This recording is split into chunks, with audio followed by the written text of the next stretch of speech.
최악의 순간, 내가 가장 두려워해야 무엇이 성취 못했다. 바로 희망을 잃는 일이었다. 희망을 잃는 것, 스타일은 보이는 어두움. 우물하고 매섭게 추운 2013년 겨울, 나는 내가 죽어가는 줄 알았다. 검사 결과에 대한 다른 진단을 얻기 위해서 라임병 전문의를 찾을까 고민했다. 1시간 동안만 일해보자고 마음먹어도 그냥 침대로 돌아가 좋을 뿐이었다. 날이면 날마다 눈에 들어오는 풍경은 침대가 전부였다. 침대는 병원처럼 내 주위에 펼쳐졌다. 통증과 불편이 가실 때까지 기다려야 한다는 생각밖에 없었다. 나는 광기의 어떤 부분을 더 잘 이해하게 되었다. 내 면에서 의미가 흔들리면 광기가 거의 예외 없이 다치킨다. 이때는 주로 강의를 위해서 외출했는데 어떤 외출이든 며칠 동안은 회복의 나날이 이어짐을 뜻했다. 혈액 검사를 더 받고 비타민 정맥 주사를 더 맞고 시에서 치료에 따랐다. 숨어있는 자가 면역 문제에 도움이 될 수 있는 스테로이드도 복용했다. 더 아플 뿐이었다. 끝이 날 수는 없는 걸까? 오늘 아침에 컴퓨터 화면에 대고 중얼거렸다. 어느 추운 밤에 학과 연말 파티를 끝낸 후에 프린스턴 대학의 몇몇 동료와 함께 차를 타고 브루클린으로 돌아오고 있었다. 옆자리 남자를 살펴봤다. 몇 년 동안에 알고 지낸 소설가였는데도 누구인지가 알 수 없었다. 상대를 안다는 사실을 알겠는데 그게 누구였더라. 그 사람이 내 친구이자 동료라는 기억을 떠올리기까지 1시간이 걸렸다. 집에 와서 짐에게 이런 경험을 해본 적이 있느냐고 물었다. 짐은 고개를 저었다. 그 겨울 최악의 순간들을 글로 옮기기는 어렵다. 바로 이 점이 핵심이기도 하다. 언어의 완전한 절멸, 날이면 날마다 마주한 그 공백을 전할 이야기를 찾을 수 없었다. 나와 다른 사람들 사이에 있는 깊은 틈, 심지어 지금도 그 몇 개월은 너무나 견디기 어려웠던 만큼 어떤 말을 해야 할지 모르겠다. 피로와 통증은 거의 들어맞지 않는다. 전혀 심각한 느낌이 안 들고 일반적이며 초성적인 표현이다. 그런데 쓸만한 다른 단어가 없다. 어쨌든 바닥에 고인 피의 악취 못쓰게 된 팔다리, 거일로 청백해진 얼굴 같은 이미지는 내게 맞지 않았다. 대신에 잿빛이 나를 뒤엎었다. 내 생명력이 천천히 빨려나갔다.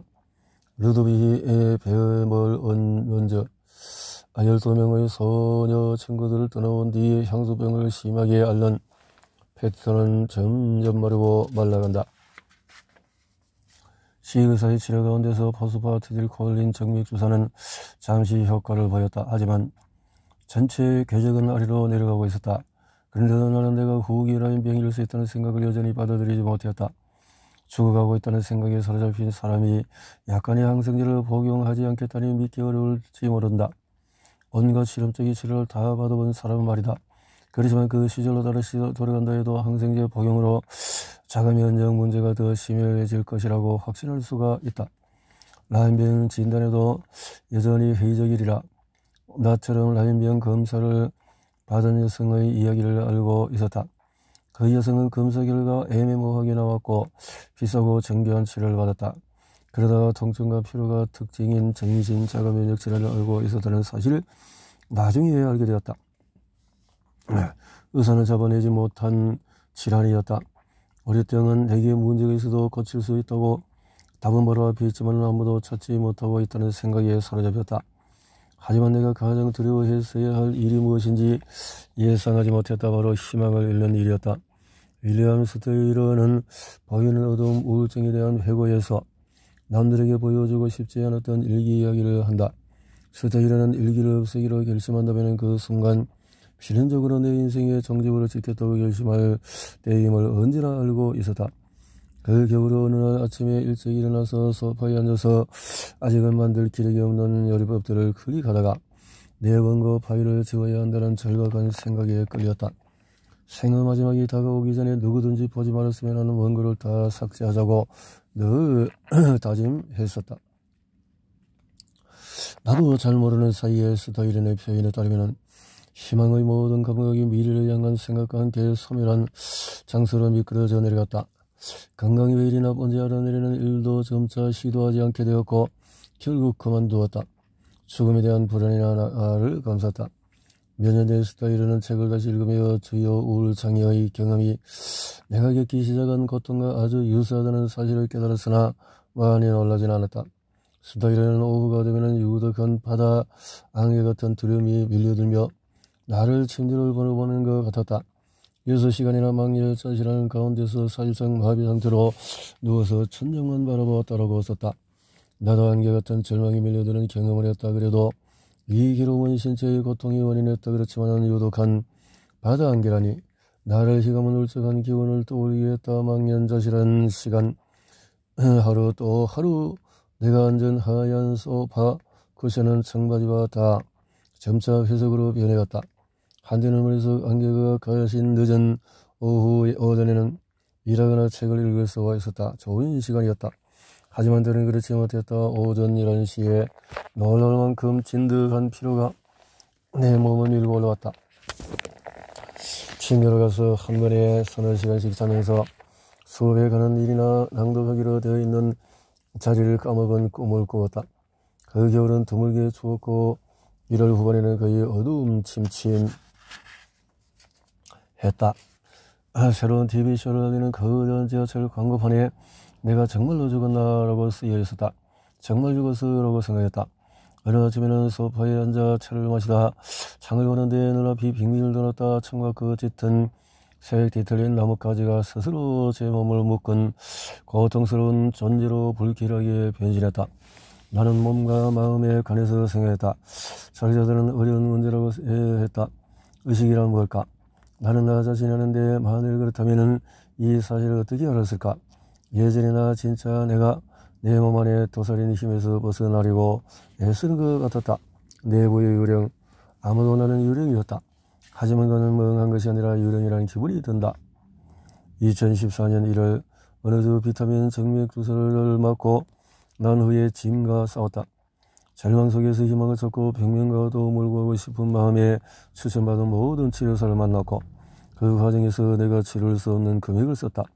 보험이 적용되지 않는 최상급의 의사를 여럿을 찾아서 진료비를 잔뜩 내고 나니 빈털터리가 되었고 스트레스도 받았다. 신용카드 결제 금액이 점점 쌓이고 있었다.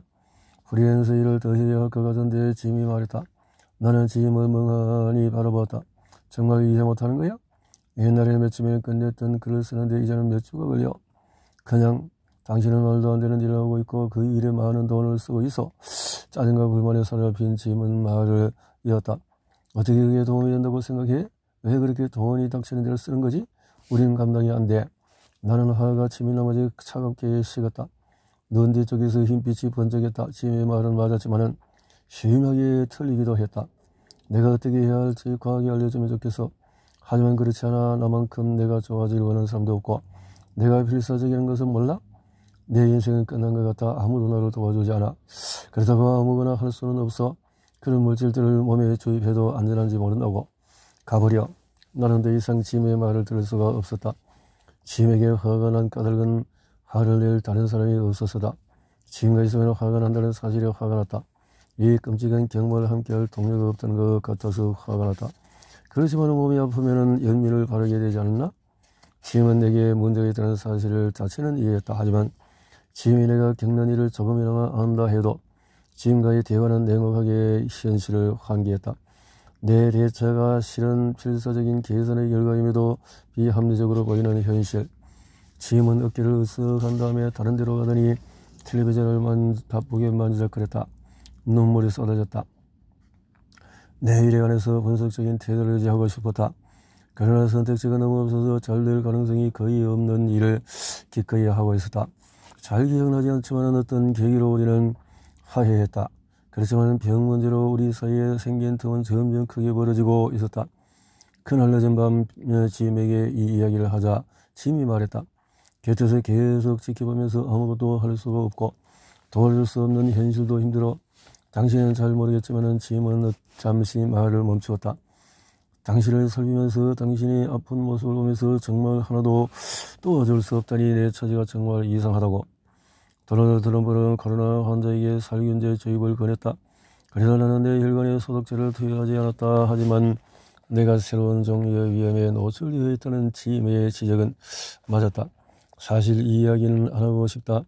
예전에는 통합 의사가 오존과 자외선 요법을 권했는데 피를 뽑아서 자외선에 쬐고 산소 분자와 섞은 다음에 몸에 주입하는 요법이었다. 그때는 흠칫 놀랐지만 그 겨울 너무 지친 나는 소파에 누워서 생각했다. 내가 잃을 게 뭐 있지? 그렇게 더 허약한 상태라면 안 믿을 사람에게 내 건강 문제를 맡기게 되었다. 흔히 환자가 쉽게 속아서 세상 물정을 몰라서 벌어지는 일이라고들 한다. 하지만 사실은 좋은 선택지가 주어지지 않은 상황이라 다수가 믿지도 않는 상대에게 도움을 받기로 결정하는 것이다. 지의사의 병원이 자리한 고층 빌딩은 데스크가 멋지고 눈에 띄는 보안장치는 없었다. 노란색으로 칠한 병원 내부의 벽은 명랑하기보다 메스꺼운 느낌이 났다. 간호사가 나를 실려 재빨리 들어가더니 소심하게 말했다. 환자분 맞습니다. 의사는 책상 위에 거대한 컴퓨터 위에 앉아있다가 벌떡 일어났다. 어쨌든 지의사는 학위가 있는 사람이었다. 멋대로 멋진 곱슬머리를 한 지인은 내가 자리에 앉자마자 책상 서랍에 사진을 적거렸다. 이 멍이 보이십니까? 의사가 사진을 건넸다. 환자가 제게 치료받아서 생긴 것입니다. 20대 초반의 슬라브계로 보이는 젊은 여성의 폴라로이드 사진이었다. 폴라로이드? 어두운 머리칼에 마른 체격을 지녔고 아주 울적한 분위기가 감돌았다. 발에 멍 자국이 가득했다. 숨어있던 외상의 원인이었습니다. 지 의사는 열성적으로 말했다. 남편이 환자를 때렸는데 환자는 누구에도 말하지 않고 있었습니다. 내가 오전 치료를 하자 환자의 팔에 멍이 나타났죠.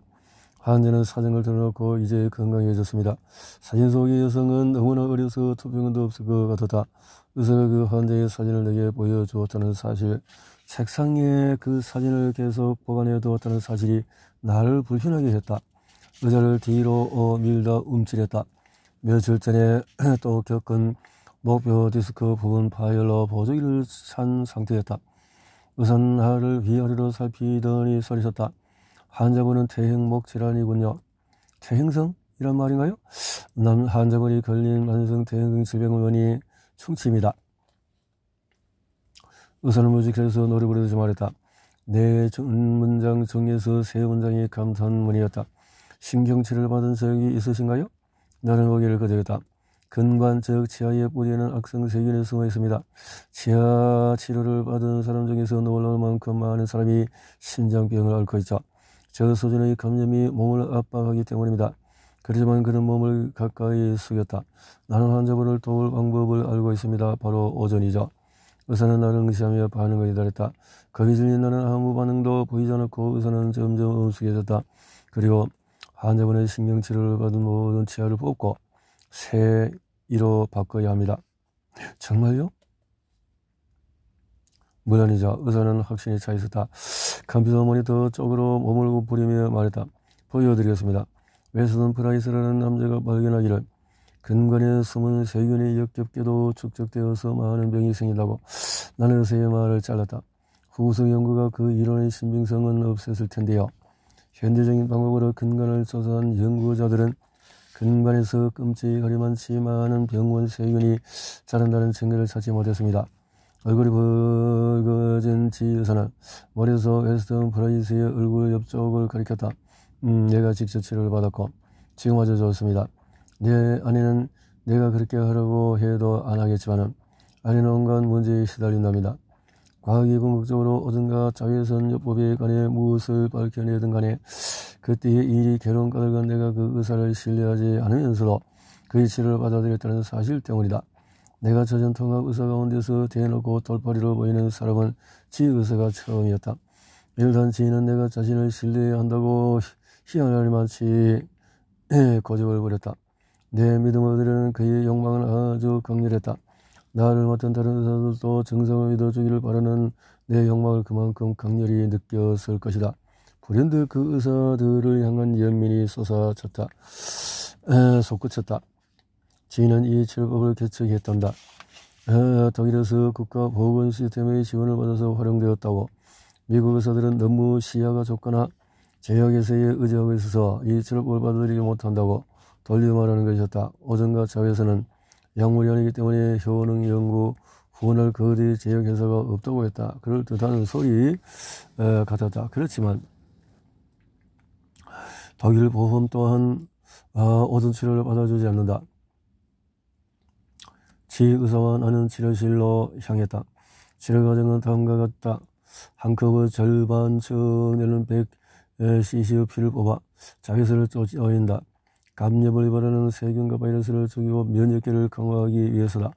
보통 산소 치료도 함께하는데 오존이나 가산화수소를 혈액에 주입한다.